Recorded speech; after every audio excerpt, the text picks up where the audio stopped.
Welcome back, everybody. So I needed some long range in my life, and I think you do as well. And it can be very challenging and it can be very rewarding if that is something you want to get into. So I went out and I started to do a build. This one specifically, this is the Aero Precision AR-10 in 6.5 Creedmoor. I know that's a lot to have on camera like that, but why did I go with 6.5? Well, because 308 is played. It's still a very good round, a very versatile round, but with the modern ammunition casings out there, the 6.5, 6 ARC, all these different crazy rounds that we have, you're just gonna get such better ballistics at those longer distances without as much drop of that round and a better delivery upon that impact. And as you can see, this one is built pretty specific because it is built for just that, training with some longer range ammunition out there and just having some fun. I didn't want to spend a ton of money on this build because I have a chassis build coming really soon with a custom action on a KRG chassis, and that thing is gonna have a lot of money poured into it because I really wanna challenge myself and get out to distances that I haven't either gotten to in a long time or that I've never shot at in my entire life. And the video on that KRG chassis is gonna be a while because I'm waiting like 20 plus weeks for that custom barrel on that. So before we get into all of this, the range performance and the specs and everything I did to this thing, we gotta pay the bills here with a little bit of help from Hidden Hybrid Holsters.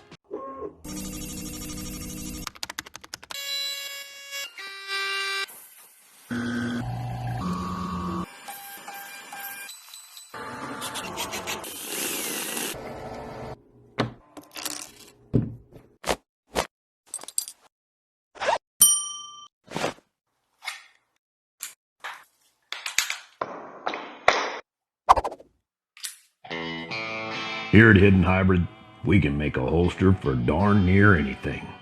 Let's get right into that range footage, talk about how this thing performed out there, the fun I had with it on the range, and then we'll talk about the parts and all the stuff that went into this, why I chose what I did, and if there was anything I might change. A much bigger receiver set, a much bigger bolt and carrier group, so you've got to be careful on the parts that you do choose. And for distances on this one, I didn't get anything past 300 because of where we were that day, and it's just really difficult in the summer in Arizona to get out on ranges longer than about 400 or 500 yards right now without spending a ton of money or having to get there at 5 a.m. and fight all of the competitors out there that are doing practice in the summertime. So 350 is what we took it to.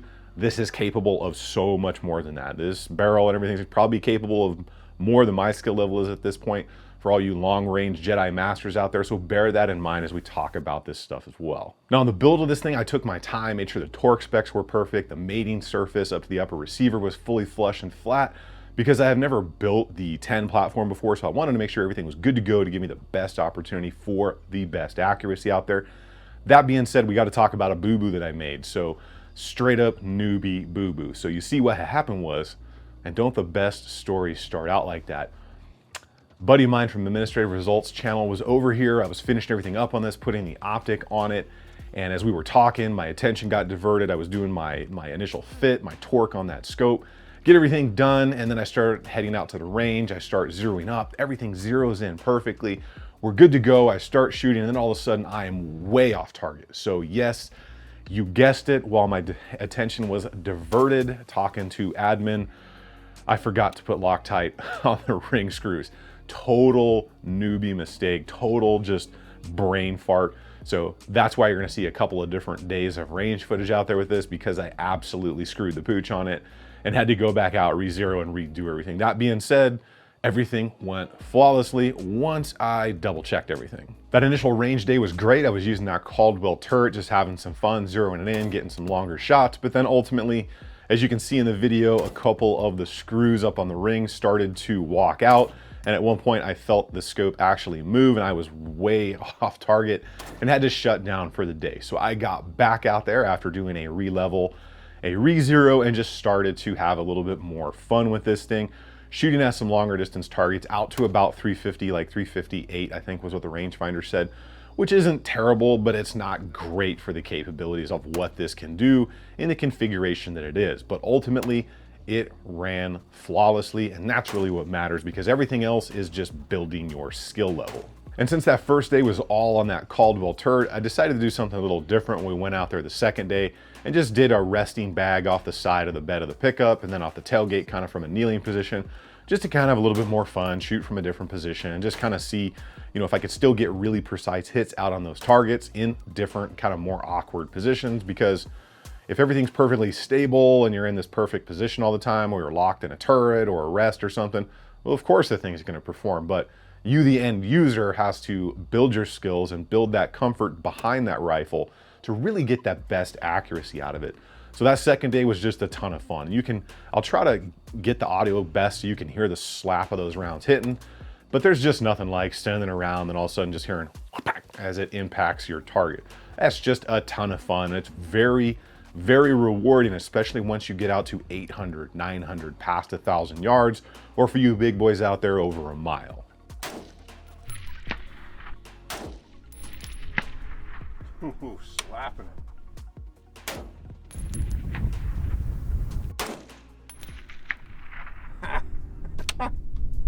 For both range trips, I used that Crimson Trace 6-24. It's gonna give you all of the magnification you're gonna need out there for the distances that I'll be shooting this thing at. And it's pretty good glass for the money. So if you wanna see the review on that, it was initially on that Waypoint 2020 rifle, which is an absolute tack driver.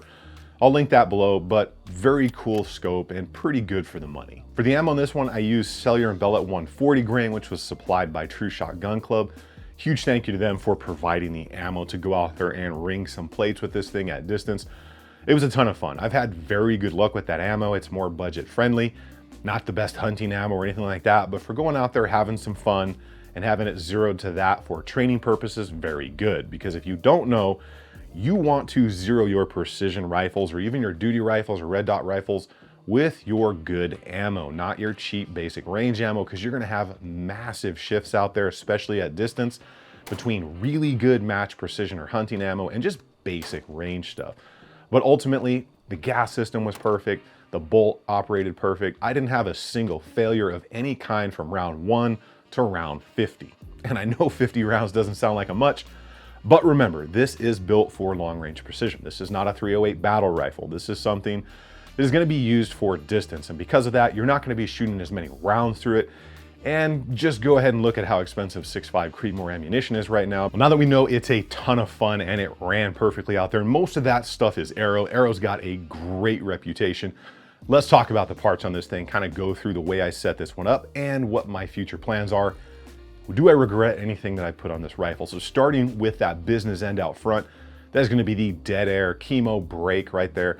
I wanted to put that on there because it's very good, and I intend on using a suppressor on this thing at one point once I choose the optics that's going to live on this. So whenever I get the scope that I decide to leave on here permanently, I will zero it in with the suppressor, then test it without the suppressor so I know my shift and my deviation with the ammo I choose at that time. The barrel on this one is the 416R stainless steel, which is a great material for accuracy if you don't know. There are big differences between the metallurgy in like machine gun barrels and barrels that are meant for precision rifles. And 416R is one that's gonna give you a little bit more of that precision. It may not have the life of a chromoly vanadium barrel, but I'm not worried about this because this is a low round build here, not going crazy with it.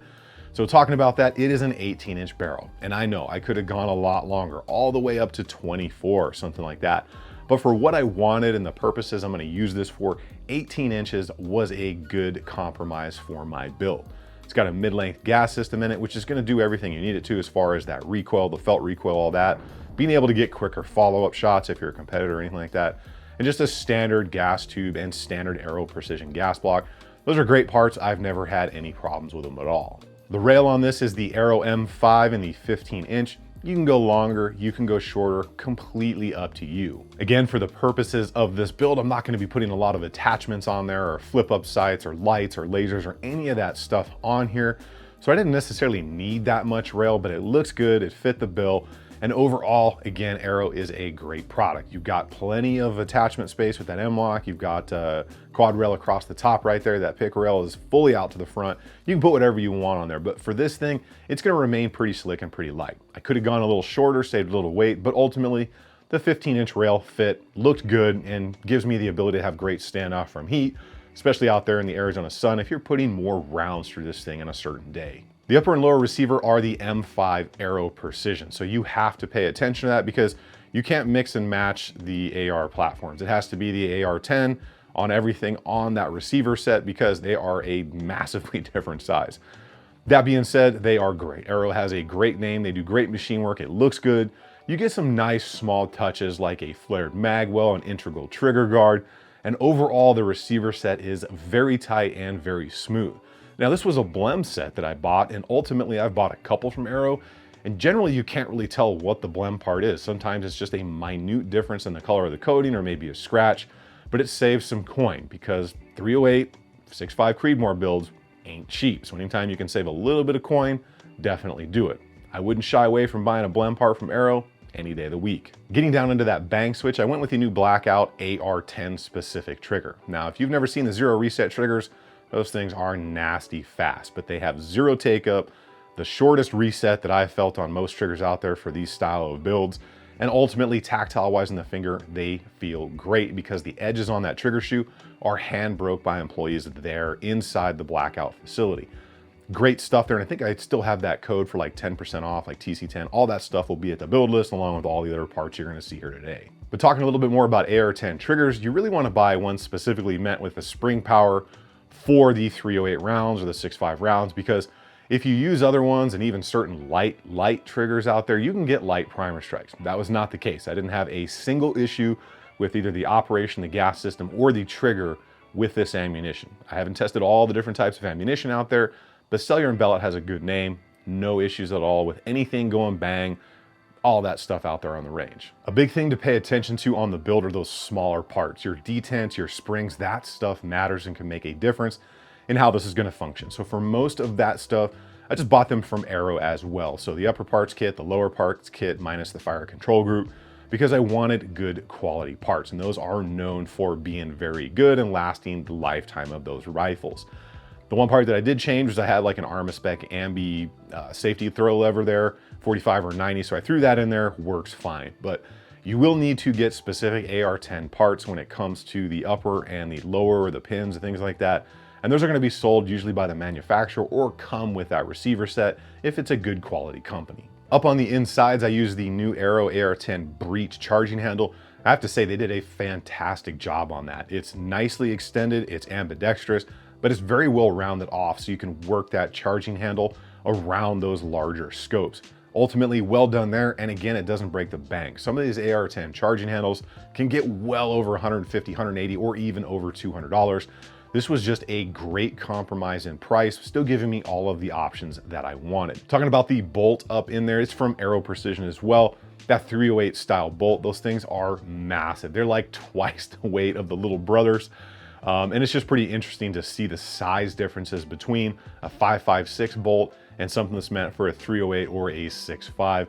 Ultimately, great stuff. Never had an issue with Arrow bolts, and I've run probably 7 or 8 of them in different builds I've had, replacing older bolts or worn out bolts or just new, fresh builds. Moving back downstairs, talking about the furniture, I went with that fatty grip, that thick one with like 2 capital C's, the K2XL from Magpul. Now, I didn't even know this was out. I walked into a local shop and I saw it there and I pulled it out.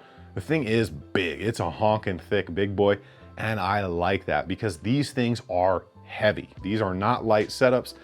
And it gives me a little bit more to grab onto, a little bit more comfort when I'm behind this thing, and ultimately just felt a lot better than other AR-10s that I've had or used in the past that had these smaller kind of standard grip on them. So if you are into that, it just had a better overall feel. You might want to look into them. And they really weren't much more expensive. I think it was like a couple of dollars on the standard K2 grip, if those are your thing. For the buffer tube, spring, all that stuff, it's an Arrow enhanced AR-10 setup. For the buffer spring, the tube and all that, standard Arrow Precision stuff. It's the enhanced version, but the spring and the buffer in there, just fine. I probably could have gotten away with a little more weight in the back end to calm down the recoil just a tad, but ultimately, this thing's gonna be in a rest, in a vise, on a tripod, on a bag, so I'm really not worried about taking that recoil and having pretty good follow-up shots. So out there, it was not difficult to control. If you have proper follow-through, ultimately you could fire off rounds in rapid succession and still be right there where you need to be on target. Now, it's gonna be a little bit different if you're in a standing tripod position, but ultimately that's gonna come down to your skills. Well, what about that problem? And there's only one piece left, and that is the Magpul PRS Lite stock here. Now, I went with this because it seemed to be a very nice happy medium between a good company, a good stock, and giving me some adjustability. So this is not like the standard PRS Gen 3 I think they're on now, where it's all adjustable on the fly with the turn wheels and everything like that, from the comb to the height, the length, all that good stuff. This one you have to set with an Allen screw and then kind of set it, get behind it, make sure it's where you want it, the height, the length, all that good stuff. And then you're pretty much locked in, which wasn't a big deal to me because I'm probably not going to be adjusting much on the fly out there with the type of shooting I will be doing with it. So that's what made the decision that, and it's like literally under half the cost of the PRS stock. I like it, but there is an issue, and I don't know if it's an issue or I don't know if it's kind of a pet peeve. So I didn't notice it when firing shouldered, you know, whether it was on the truck or the tailgate or up on a tripod that day. But what I did notice when I had this in the rest and I was using it, the back end here will actually back away from the lower receiver. So no matter if you have this torqued on here right or not, it has movement on the buffer tube. You don't want to over torque it because you will break the screw in there off right there. But ultimately I can probably do this in my hand right here. I can pull it back. So you can see right there that. So it's probably not going to move when you've got your shoulder into it, but the fact that that thing just kind of, you know, has that ability to slop around like that wasn't what I expected. It has to do with how this attaches in here. So you know your normal notches in here for an adjustable. There's just a detent in there, not a detent, but an actual screw and a spacer that kind of blocks into that. It's just too far forward. They needed to move that screw back so it could capture that edge and make that stock really secure or provide a spacer. Again, I don't know, what are your thoughts? Do you think it's an issue? Or am I just being overly critical of the Magpul part that I expected a lot more out of? So with everything that went into this build and the fun I did have out there with it, even only going out to 350, it's just a ton of fun. Would I change it? I had zero problems with it. It functioned flawlessly. Do I like it? And would there be a part that I would change? That is a yes and a no. I like how it turned out. This is exactly what I wanted to build because it gives me room for growth and it's gonna do everything that I want this to do. Is there anything I would change? Yes, there is. Besides the optic, which is just not gonna be the one that lives on here full time, I should have just ponied up and got the Magpul PRS stock and not the light version. It's quite a bit more expensive, but ultimately I think I would have been a little bit more happy with it because having that movement and that wiggle in that stock, you can feel it a little bit out there on the range, and I just don't like that. So I don't know if you guys have experienced that. Again, am I being hypercritical? But I think for the money that this stock costs and some other versions out there on the market, maybe it could have got something a little bit more secure or just ponied up that cash and got that PRS and went with that right out of the gate. And with all that being said, I'm curious to know your opinion on the Aero Precision stuff because even the blend parts, I have not met an Aero Precision part that did not do right by me. So I'm curious to know your experience or your thoughts down in the comments below. If you are interested in anything you saw here on this thing today or any of the small parts or the optics or anything, I will post the other videos and I will post the links for this stuff at the build list. It'll be the first link in the description and the first one pinned in the comments. Or you can go to tacticalconsiderations.com and see everything that I've done. All the links, coupon codes, all that stuff is there. I think I have some promo codes for at least some of this stuff here today. But all that is a huge support structure for the channel and it keeps these big nasty things fed out there in the range because ammo ain't cheap. So if you want to support me, you can check those links out. You can check out the Patreon or do any of that stuff should you so desire. But ultimately, subbing, liking, commenting, all of that stuff, massive support, and especially sharing the video. We are done with this one today. Ton of fun on the range. Get some long range in your life. Have some fun on the range. If you stay ready, you ain't got to get ready. I will see you all on the next one.